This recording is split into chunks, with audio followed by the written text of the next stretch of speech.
I guess the conversation here is this, Harold. Given how good we know the Cardinals are going to be and how good they are every year, shouldn't we also know who's going to play where and who's going to hit where? In other words, for teams that there are questions like that, you're usually not expecting them to be very good. We're expecting the Cardinals to be very good, right, but we don't know how it's going to look specifically. Well, I think this is one of the reasons that Mozeliak got the extension. He's done such a great job with the organization, is depth. You know, that's why they have question marks on who's going to play, because they have so much depth. And they're not the traditional National League team anymore because of the DH. The DH, without the DH, you had bench players, bench roles. This guy's going to pinch hit, you'll pinch run. We're going to make this double shift, all that. What's happening in the National League, and I think teams are getting caught in this, is that DH. The DH sets a set lineup for you because the pitcher's not going to be pinch hit for in the third, the seventh, the ninth, you know, different things like that. So you have an abundance of players that you may not have planned on maybe 3 or 4 years ago with the rule change. The Cardinals are like that. They're stacked. They got a bunch of young guys that have to play, and I think they're going to have a lot of position battles. You know what you have at the corners? You've got 2 MVP candidates. Yep. You know what you've got at catcher. You just spent a lot of money to bring in a guy from your biggest rival.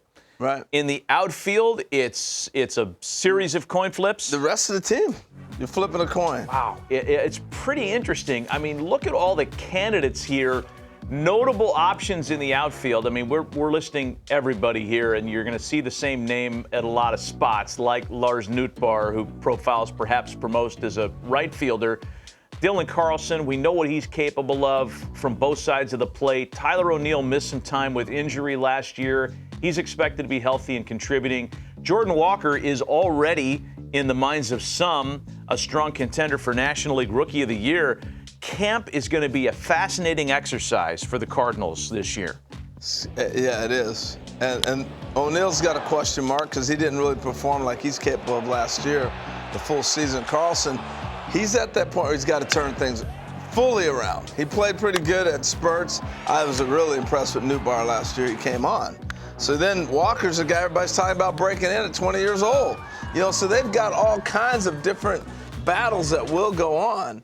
And as a player, you want your 500 ABs. When you're young, it's hard to come off the bench and play because you just haven't got the flow of the big leagues and everything else. They're young. If it was an older team, I see no problems. But with a bunch of young guys, somebody's got to establish I'm the starter every day. Right. You know, it's interesting, too, because whatever the Cardinals are in need of, if things go south, I mean, they've got so much talent in the outfield. They can spin 1 or 2 of those guys for a front-of-the-rotation type pitcher if that's what's needed or whatever the case may be. Let's talk about the infield because you know Tommy Edman's going to play. Could be the exact same conversation. Versatile guy, switch hitter, can do just about anything, bat anywhere in the lineup. We know first and third are spoken for. It's not even a conversation.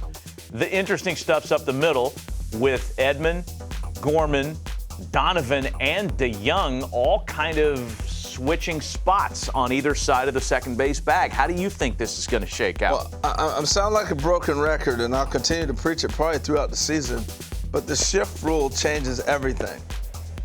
I really want to know who can play short and not have to have help on either side of them. And Edman played really good shortstop last year, but it's easy to play short when you got a guy standing to your right on the same side of the field. You know what I mean? Yeah. So this would be interesting to see what happens with these guys. The one guy, as we go through the list of players here for me, is Gorman. I mean, what are you going to do with him? He's truly a third baseman. He's not going to play there.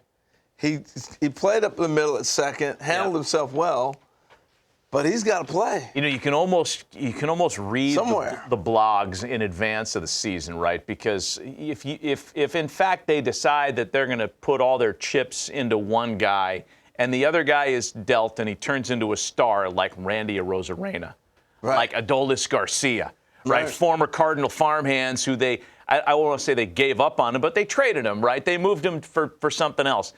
The risk is you're gonna trade a guy before he hits and he's going to become a star in somebody else's uni. Yeah. That's fascinating. Cardinals are really interesting this year.